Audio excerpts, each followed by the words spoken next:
If you play Fish on Roblox, you'll definitely want to join the game's official Discord server. If you're not sure how to do that, don't worry. I'll show you step by step how to join the official Fish Discord community. If you find this guide useful, please consider subscribing and liking the video.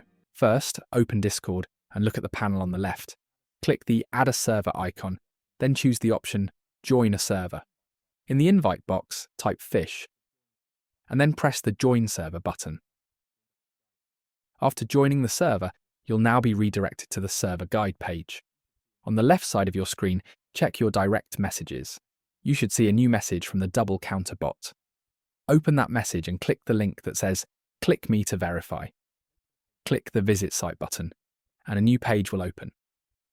Wait for the page to load, complete the verification process, and once it's done, you'll get a confirmation message saying your verification was successful. Now head back to the server, and it's done. You can enjoy the Fish Discord server.